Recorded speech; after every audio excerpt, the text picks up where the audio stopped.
सुना तो मेरी बहुत दिल की इच्छा हुई कि ओशो जी को रिप्रेजेंट करने के लिए किसी को हम बुलाएं।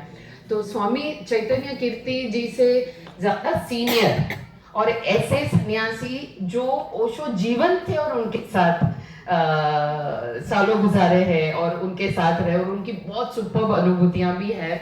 वो बेसिकली पानीपत से हैं, हाँ पानीपत से हैं, लेकिन उनके जो 3-4 आश्रम है वो ही उनके घर बन गए हैं। तो उसमें से एक आश्रम है ओशो धाम।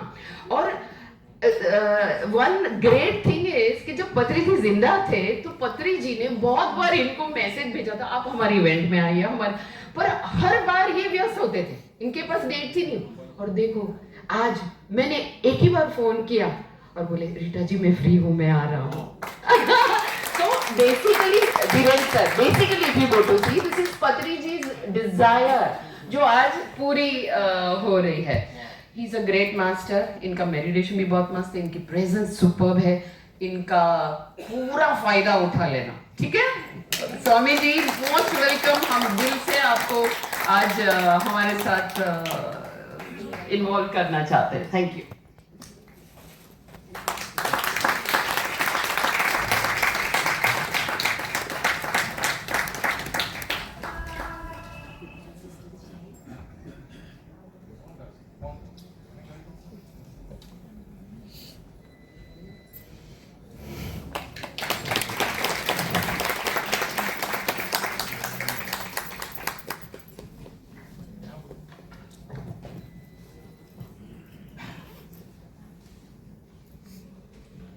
सबसे पहले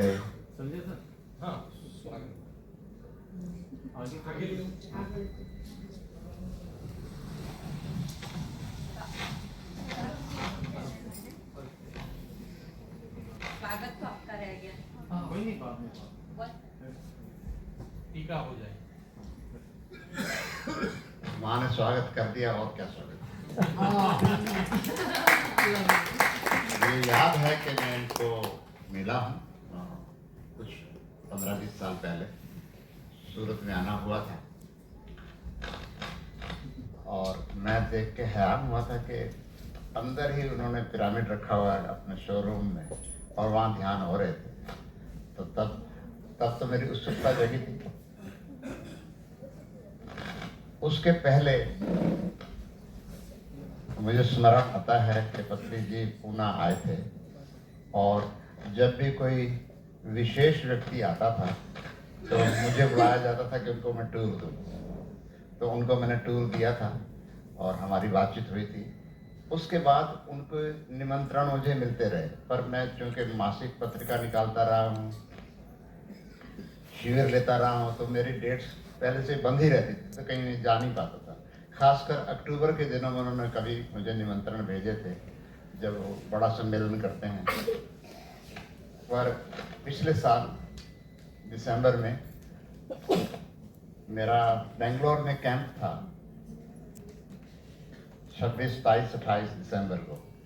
तो मैंने 29 दिसंबर उनके हैदराबाद सेंटर को दिया क्योंकि उन्होंने मुझे निमंत्रण दिया और वहाँ तो सामने 5-10 हज़ार लोग थे जिनके साथ टॉक होनी थी। दिन भर कार्यक्रम हो रहे थे और मेरा अंतिम प्रोग्राम था रात के 9 बजे समापन करने के लिए। और मैंने उनको याद दिलाया कि गौतम बुद्ध, भगवान बुद्ध कहा करते थे जब अपना वो कार्यक्रम दिन भर का हो चुका तो कहते थे अब हम रात्रि का अंतिम कार्य करेंगे, और उसका मतलब होता था कि हम ध्यान करेंगे। सबको पता था। तो ये कहानी उसने कई बार कही है कि भिक्षुओं अब हम रात्रि का अंतिम कार्य करते हैं। तो उस सभा में एक चोर भी था, उसने मेरा अंतिम कार्य क्या है, मैं जाके चोरी करूं। वेश्या थी, उसने कहा मेरा अंतिम कार्य क्या है, मैं वही जाऊं। तो लोग अपना अपना मीनिंग निकाल लेते हैं। तो ये कहानी बहुत सुनाई जाती है।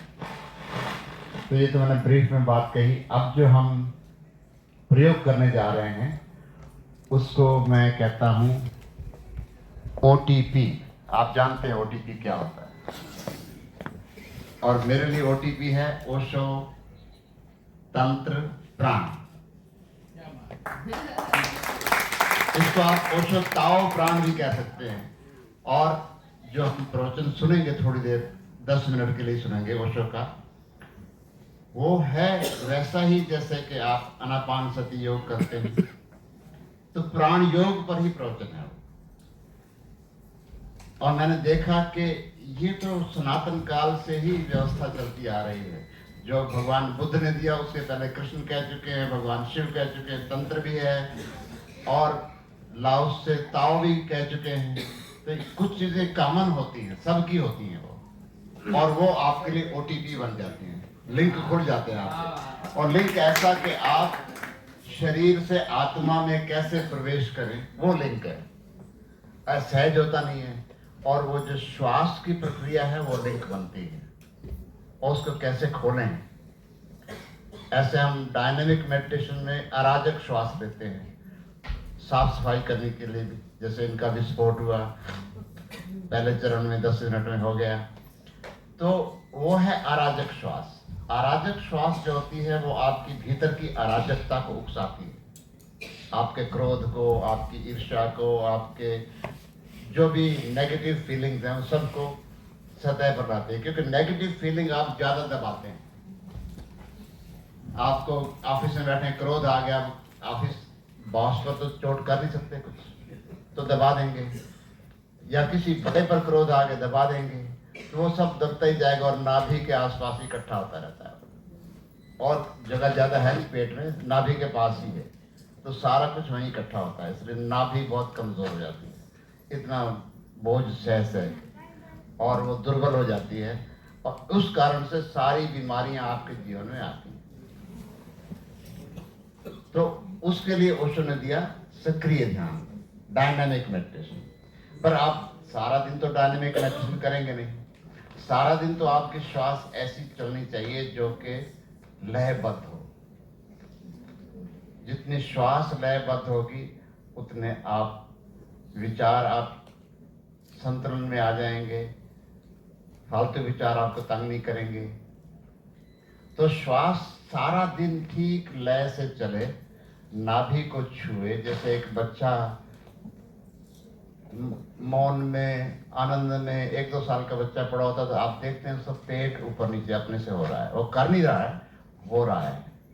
इसका अर्थ है कि वो अपने नाभि केंद्र से अभी उसका स्मरण जुड़ा है, क्योंकि माँ के गर्भ से जब बाहर आया तो उसकी नाभि ही कटी, क्योंकि माँ की ग्रोथ हो रही थी, उसकी ग्रोथ हो रही थी माँ के पेट में, और वो खुद सांस नहीं लेता था, सांस उसकी माँ लेती थी और उसकी ग्रोथ हो रही थी। तो जब उसको इंडिपेंडेंट होना था तो गर्भ से बाहर आया, और अभी भी उसको स्मरण है, क्योंकि वो कितने आनंद में था माँ के गर्भ में। कोई चिंता नहीं, कोई जॉब नहीं ढूंढना, कोई नौकरी नहीं करनी, कुछ नहीं करना, पढ़ाई नहीं करनी, स्कूल नहीं जाना, सारी मुसीबतें नहीं थी उसके लिए, तो बहुत आनंद में था।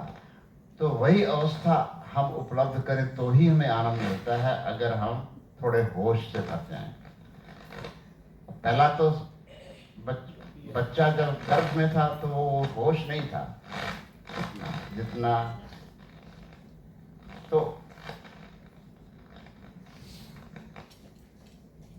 अब जीवन को देखते हुए तो होश एक चिंता बन जाता है बच्चे के लिए, उसको एक परफॉर्म करना है। जब कुछ भी नहीं करना है और अपने से हो रहा है तब आनंद होता है। आपको करना ना पड़े, आपको सांस लेनी नहीं पड़ती, आप नींद में हो तो भी सांस चलती रहती, परमात्मा उसकी फिक्र करता है, आपको नहीं फिक्र करनी। तो ये जो प्रयोग है उस अवस्था में आने का प्रयोग है। श्वास जो है एक ओर हमारे शरीर से जुड़ी है और दूसरी ओर हमारी आत्मा से जुड़ी है। जिस दिन सांस गई आत्मा भी गई। तो आत्म अनुभव करने के लिए सांस के झूले पर सवार होना बहुत जरूरी है। तो अब आप बहुत मौन बैठे हैं, इसलिए आप 10 मिनट के लिए पहले ओशो की वाणी सुन लें।